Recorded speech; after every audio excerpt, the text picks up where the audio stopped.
Welcome to the Real Estate Pros Show, where we interview real estate investing professionals from coast to coast, as well as the service providers that serve the real estate investing industry.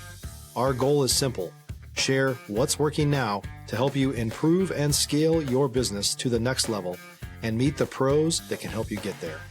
Real Estate Pros is powered by Investor Fuel, America's leader in helping real estate investors and professionals build the business you need to live the life you've always dreamed of. Let's start today's show.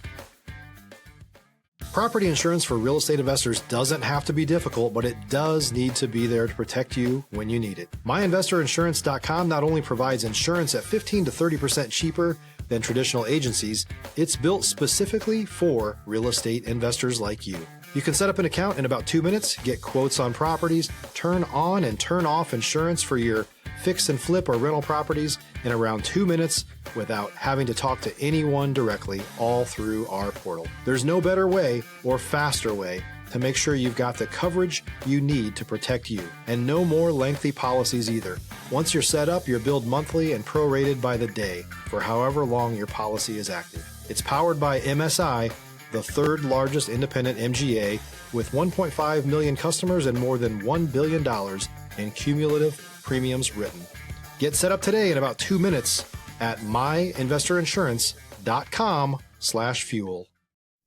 Hey folks, welcome back to the show. I'm your host, Dylan Silver, and today on the show we have Sean Graham, and Sean is the founder of Maven Cost Segregation Tax Advisors. Sean, welcome to the show. What's up, Dylan? Happy to be here. Yeah, man, before we hopped on here, we were chopping it up, talking about how you found us and interesting business model that we have and looking to expand yourself. But I always like to ask my guests at the top of the show, how did they get into the entrepreneurial space? It's not always obvious, and sometimes it's a leap of faith. Yeah, I think I've always been an entrepreneur, like at heart.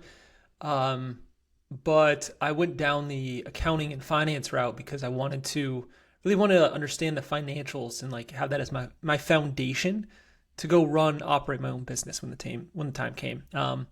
But I mean, going all the way back to college, I feel like I was in my master's program for accounting. You know, you get like 2 electives, and I'm the only person in the whole program who's using my elective to take like an entrepreneurship class. So I've always had it in me. I think real estate was the entrance point for me, like the easiest. I think to me, it's one of the easiest ways to become an entrepreneur in a way that's tangible. It's real. You know, you can get a rental property. Pretty much anyone can get into real estate, get a rental property, and having somebody pay you rent, and it's a real cash flowing business. So I love real estate. I'm super passionate about it, and I would say that was like my first. I tried several different things, right? But that was like my first successful point into entrepreneurship was through real estate. So it sounds like, although you're in the service space, you know, accounting and taxes and so on and so forth, that you had your first love as real estate. And so were you doing fix and flips? Were you buying and holding? Were you wholesaling? What was your entry point into real estate? It was house hacking. It was, you know, using FHA loans, buying a small multifamily building, 3 units, moving in, living in 1 unit, improving the other units, raising rents, you know, which makes tenants mad. You turn the building, you know, turn it over. You you get new tenants in there if they don't want to stay, and refinancing it at, you know, a higher value. Getting out of the FHA loan, and then repeating the whole process again. And that was my entrance point into real estate. And so at that point in time, are you I'm imagining doing this on the side while also pursuing a career as a tax advisor. And am I correct in saying that? Stop living on an island and join the #1 mastermind in America for professional real estate investors. Investor Fuel is a community of hundreds of the nation's top investors working together to build stronger businesses and better lives. In addition to the amazing community of real estate investors acting as a board of advisors for one another, Investor Fuel members have access to 100% funding on purchase and repairs for our members only, a health insurance program, and benefits and discounts that more than pays for the membership of most of our members, meaning it's actually costing you money to not be a member of Investor Fuel. If you're looking to scale your business and build a business that allows you to live the life of your dreams, please visit investorfuel.com today and book a call with our team. Kind of, not exactly. So I was always in the W-2 space. So first of all, I started off in public accounting and tax and finance, and then I went into a couple different things, worked for a large publicly traded company, and then I ended up working for like a small private equity backed and ran business, which was like a ton of fun. But I started building up real estate on the side while I was doing that. So I was building up my real estate portfolio, and eventually I went full-time into real estate. I opened up Maven Cost Segregation Tax Advisors because I saw a bridge between my background in tax and accounting with real estate, and that was specifically through cost segregation. So that's how I bridged those two worlds. And I love my business, what I do, and it's a lot of fun. But I don't do tax returns. You said, what I do is I help people minimize their tax burdens. I sincerely help people pay as little tax as possible through the means of real estate, in a compliant way. And that's through depreciation and cost segregation studies specifically. It's like the main tool to get that. But that's where I'm at. Selfishly, Sean, and this is my ignorance showing, right? Yeah. When I hear, accounting, tax advisor, cost segregation, and this is really this is the level that I'm at. I'm thinking, okay, well, accounting is the person who keeps the books, keeps track of things. You don't want commingling X, Y, and Z. Tax advisor, that's the person that files your taxes with. Cost segregation, I've never heard this term before, so break that down to us. Okay, so this is great. So, one of the main benefits of real estate are the tax breaks. So, people get mad. They see all these wealthy, super wealthy real estate owners and investors, but they don't own any taxes, right? There's a reason everyone was mad at Donald Trump for he doesn't want to show his taxes.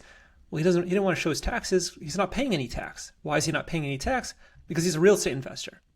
And so the IRS incentivizes. It wasn't that he was doing anything wrong, or I guess that's a different story. I'm sure there could be, could not be, but my point is on the real estate side specifically, there's ways to negate all of your taxable income, right?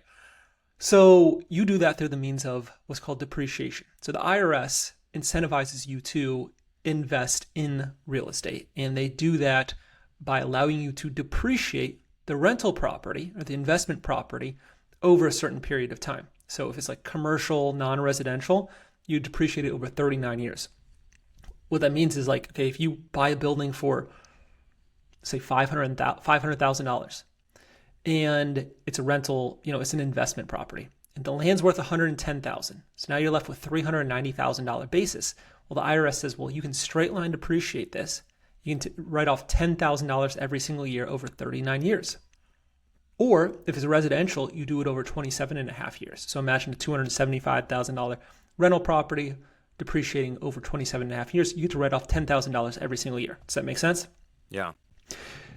Cost segregation allows you to front load those losses. So rather than waiting 30 or 40 years, which is a long time, we use the time value of money to we're accelerating these losses and getting these losses, a big portion of them in year one. So we can recategorize things from 1250 property, which is real property, which is the stuff that goes in 27 and a half years or 39 years for commercial. And we say, hey, IRS, actually, this group here, these components, this should go into 15-year life. This should go into 7-year life. This should go into 5-year life. And in fact, due to bonus depreciation, we're going to write off a huge portion this year, year one. And so that is a very, very powerful tool, right? And so as real estate investors grow their portfolios, but even just starting with one property, they use depreciation to completely offset their taxable income. And there's certain ways to do it because there's certain rules around it. But essentially, the IRS looks at real estate as a passive activity. And so depreciation is a passive loss. So passive losses like depreciation offset passive income, like your rental income. But then there's certain ways, as you get deeper into it, to even use that income to offset everything. from portfolio gains to W-2 income, things like that. And people do that by either being a real estate professional or using the short-term rental loophole or having their spouse qualify, things like that. But basically, the purpose is to make real estate active in the eyes of the IRS, allowing you to offset other active income. If you're looking for consistent, high-quality leads, look no further than Investor Machine. Investor Machine isn't just another agency. It's the most sophisticated, data-driven lead generation company on the planet for real estate investors, and serves the role of being not just a lead generator for your business, but a marketing partner that is helping you achieve your goals along the way. Go to investormachine.com to learn more and schedule a call with our team today.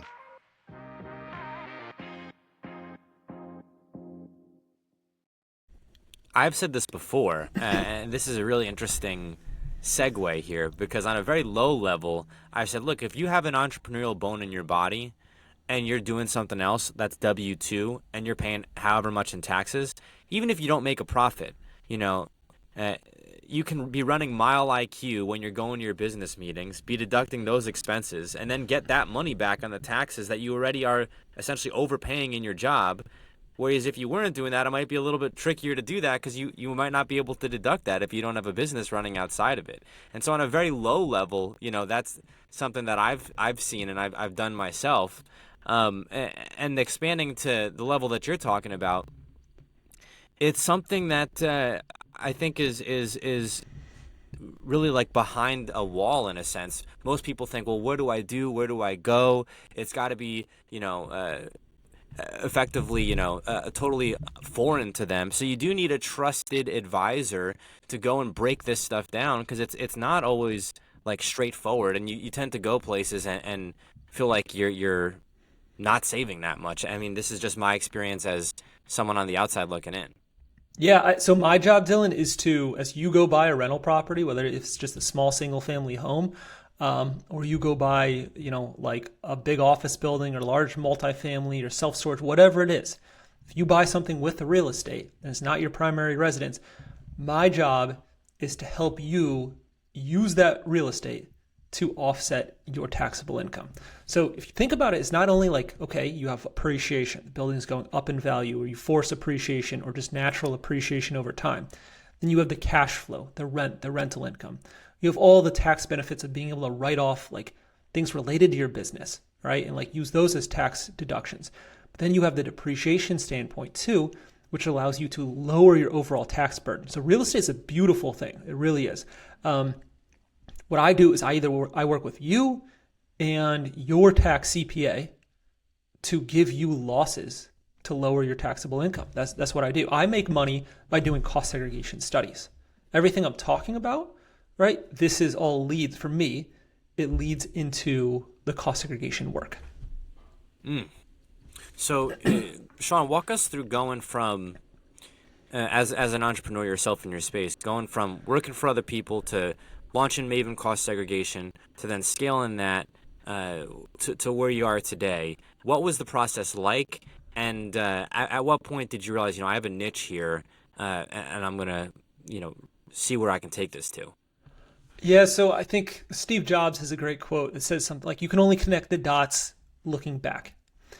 And it's so true, right? Like, Dylan, I have no clue what will lead to this, like me getting on this podcast talking to you, right? Like, maybe I'll do a cost segregation study for you. Maybe we'll become friends. Maybe, like, who knows? I don't know, Or maybe like I introduce you to somebody who ends up changing your life, or you introducing me to somebody who ends up changing my life. Like, you just really don't know. So I'm a big believer in networking, and just spending time to like get to know people and like connect, because that's what the world's about, right? Like, to make money, to become more successful, like financially, people have to give you money from one way or another, right? And so like give you money for your services or your business or whatever that is, but you have to get in front of those people and connect and like, get to know those people. And so I think I always knew I was going down the entrepreneurial route. I've always had complete faith that like I'm building something that's going to work. but not necessarily knowing what that was. So I think there's two things that are like really tough for entrepreneurs, in my opinion. One is like, not knowing what it is in the very end, right? And then two, not knowing the timing of it. So what I mean by that is like, okay, so I left the W-2 world. I'm investing in real estate. Like I was going into self-storage full time, right? Like that's what I was going into, commercial. And I have self-storage facilities. I've syndicated self-storage. That's good. But like ultimately that led me full circle back into like the tech side of things, which I never thought I was going to get back to, right? Or touch again. I thought I was completely out just full-time real estate, but this ended up being like my calling, or like a better opportunity, like a better future than just only investing in self-storage. But I don't know that at the time. All I know is that I'm going to make it on my own. I'm going to be an entrepreneur. Like it's going to work out. I just don't know how it's going to work out. And I don't know when it's going to work out, right? So these things, I think for me, they come with time. I think you have to it really helps if you love building and operating, and you enjoy like just creating something, and I do. If you're a new or newer real estate investor looking to launch or grow your real estate investing business, please check out Investor Fuel Club. It's a coaching community, but unlike anything you've ever seen before. And you can actually partner with members of our mastermind from coast to coast on deals right in your market. There's no better opportunity to build a consistent business than to literally partner with pros to help you avoid costly mistakes, avoid the need for capital to do deals, and help you eliminate your fears as you're starting your business. Learn more about Investor Fuel Club at investorfuel.com/club. I completely agree, Sean. In my experience, so my real estate journey, I've said this before, I'm still trying to get some deeds in my name or an LLC that I own. So I'm in the infancy here. But I'm working, selling cars for Nissan, spending all my time there and feeling like I don't know how to move into real estate. I don't know anybody, nobody. Like I was shocked. You would think I would know somebody, but I only had seen other people because all my life was spent 12 hours a day, 6 days a week practically selling cars for Nissan. So I'm networking, but it's not enough. I'm going to one meetup a month, right? I'm online. I may pay for a course. It didn't change for me until I went to a Texas RIA meetup. I ended up paying a bunch of money to go to a convention in Addison, funny enough, because that's not far from where I am now. At the time, I was living in San Antonio. And that kind of set off in my mind this idea of getting in the room, because in that room I had no deals, did not know anything from anything. Couldn't tell you about Texas promulgated forms, Trek promulgated forms, about assignable nothing. I knew nothing. So I'm sitting over there, and there's real estate investors chopping it up with me, talking about closing on commercial deals, talking about storage facilities, talking about holding rental properties, wishing that they hadn't sold properties 20 years ago, how much they'd be worth today. They're, from some of them were, I remember this lady, we were outside of the Starbucks from the Maryland area. She traveled to this convention in the greater DFW area. And I was thinking like, wow, somehow I'm in the room with these people. And that really just spurred me on to where I ended up going to, which is 20 signable contracts later, some nominal fees, very minimal, others substantial, getting my real estate license, now hosting this podcast. And so having that mindset of, I call it like neuroplasticity, like I'm going to shoot my arrow in a direction, and I'm going to head in that direction, but I'm going to be able to adapt and go from one lane to the other if I'm able to seize on an opportunity. Yeah. I think that's like a hallmark of a real estate entrepreneur. Yeah, man. I think they call that the bug also. You have the real estate bug. You got it. You caught it in that meetup in Texas, in Addison, and you saw the opportunity, which is cool. It's really cool. Real estate is a game. It's a big game. It's a game from a tax perspective. It's a game from a cash flow perspective. I mean, business is a game, right? Like that's essentially what it is. And if you can like fall in love with the game, then like you're going to have fun and you're going to create opportunity and you're going to do super well. But you just don't know when it's going to happen. And that's part of the ride as well. It's for sure is. Sean, talk us a little bit through the self-storage facilities. Interesting area of real estate. I think you're hearing more and more about this. It's a little bit, maybe it wasn't as promoted as an avenue for real estate investors 10 years ago, but today I'm seeing it all over the place, especially online. Sure. What do you want to know specifically? I would love to know how you got into the space, what you were doing to underwrite these deals, how you found your first deal. Yeah. So, well, self-storage is technically a business. It's not really real estate. Okay. And so that changes some things because it has the benefits of real estate. It's the same concept as real estate, but essentially it's a business. You're running and operating a business that rents sheds to people, and they pay you on a monthly basis for these sheds, right? And you provide certain services for them, protection, like security, a gate, a fence, that sort of thing, right? And because it's a business, the SBA looks at it as a business and they'll finance it. They won't finance multifamily. They won't finance, real estate. They'll finance self-storage. So that's how I got into self-storage. I wanted to get into commercial real estate. I didn't want to put 30% down on a multifamily building, right? But this was a good entrance point for me into commercial real estate, but using SBA loans. And so that's what I did. I'd partner with people, I'd bring in capital, I'd find the deals. You said, how did I find the deals? I mean, everything, calling, texting, going on, like finding every single self-storage phone number, right? Like getting on Google Maps, just contacting, just reaching out, submitting on their website, cold email campaigns, you name it. I think I did everything except for mailing letters. I didn't mail letters. Though the mailers, Sean, I was speaking to a guy in some flyover state on the podcast, and his first deal that he got, he wrote 1,000 handwritten letters, sending it out to one of these lists. It might have been a distressed owners or landlord, I forget which one. And then he later found out that there is a service that hand writes letters for him. Yeah. But it's interesting how people can find their lead funnel.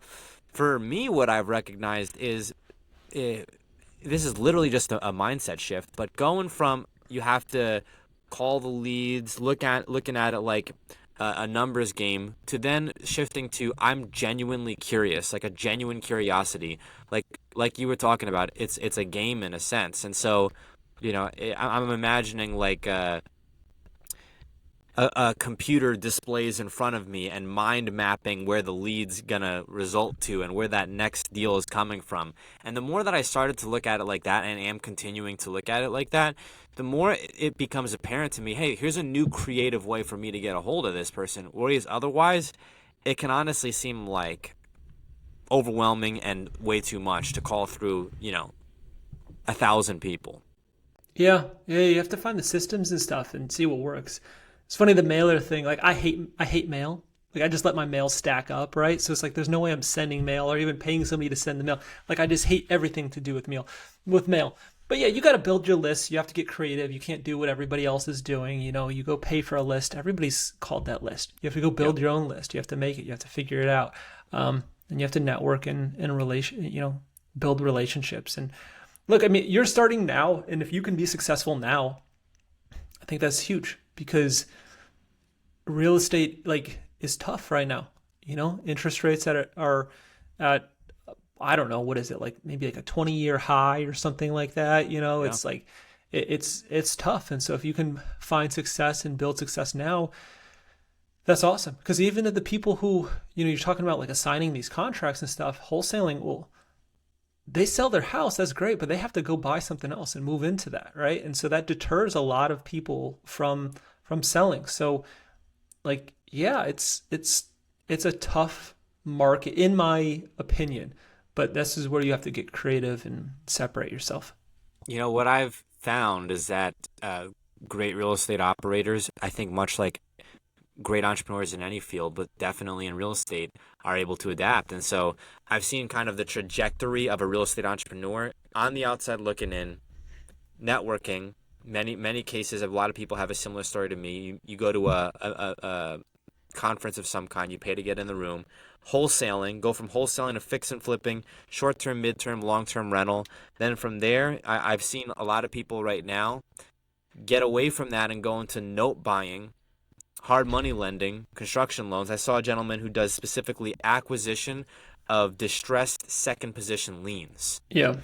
And so, you know, you have to be able to adapt. You can be successful in all of those or any of those. You just have to choose which one you're going to be successful in. Like, if you try to go do all of those, you're going to end up doing a lot of nothing, or it's going to take you like a lot longer, as opposed to you just saying like, hey, I'm going to be the guy who buys distressed properties, and I'm going to like master auctions right there, wherever you are in Texas. You know, like this, like I'm going to completely own this. This is what I'm going to do. Because you will always see people making money in some other way. Now, I think like there's a balance to it, right? Because with that neuroplasticity, as you said, if I said that correctly, you have to be able to recognize opportunity where maybe you pivot what you are doing, but that doesn't mean trying to do like a little bit of everything or trying to do everything. It means essentially building that one bridge. But if that bridge is in the wrong direction, that's okay. Like you can move the bridge, right? And like point it in a different direction, but you still have to build it. I wouldn't try to do like multiple bridges. That's my perspective. I agree with you. I'm 100% on the same page with you. Some people are able to do multiple things at once, but I think for the most part, you need to have an amazing team process in place. Let them handle that. But most people cannot be doing multiple full-time things at once and just expect to burn the candle at both ends and still be functioning. It's very, very hard. Well, the guys you see successfully doing that, right? Like, well, like whatever. Look at like a Mark Cuban or something, right? And he's got like multiple businesses going on. He's running them all successfully. He's got a massive team. He's built a solid foundation on one thing.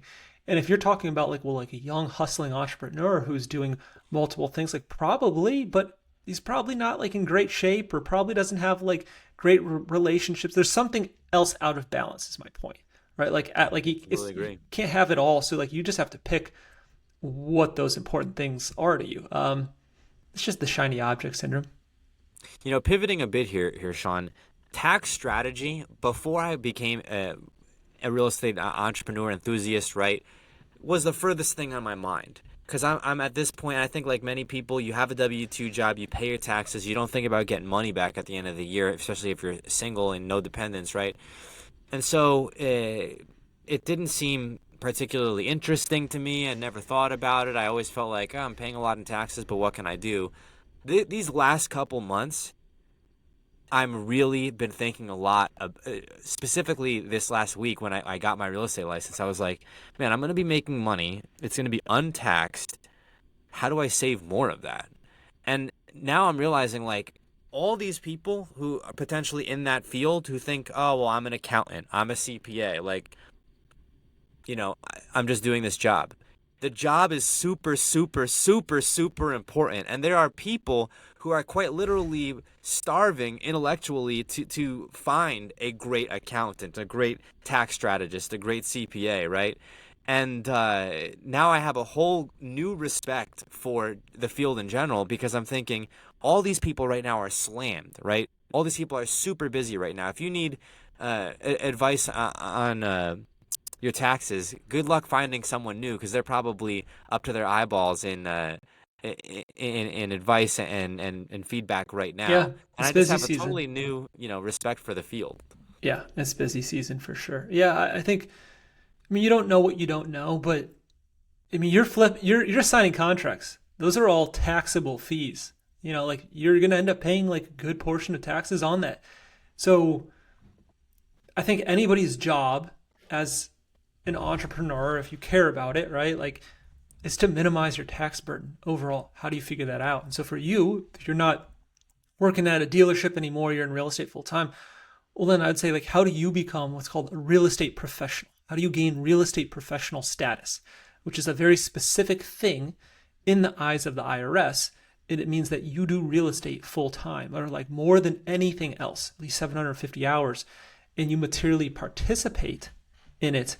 But that means that you have to materially participate in your properties. So you can't become a real estate professional just assigning contracts. You need to you need to buy real estate, and manage that real estate yourself, and then put the hours into that portfolio. And technically, right, more hours than you are putting towards flipping or assigning contracts or anything like that. And then you become a real estate professional, or you go get married to a real estate professional, right? And like have your spouse become the real estate professional. And then you have the status that says like, hey, we can use all this depreciation to offset all of our income. And then you're good. You're in great shape. We could probably fill up a whole nother podcast here, Sean, with tax strategy and diving down these rabbit holes here. But we are coming up on time here, Sean. Where can folks go to get a hold of you? Yeah, I created a URL, a discount for your listeners. Go to mavencostseg.com/fuel, as in investor fuel. So Maven, M as in Mary, AVEN, COSTSEG.com, and then fuel, FUEL. So go there. There'll be a discount for the listeners. And if you can add it to the show notes, that's great. And we'll, you submit your property information to us. We'll get you an estimate right away. There's no charge for that.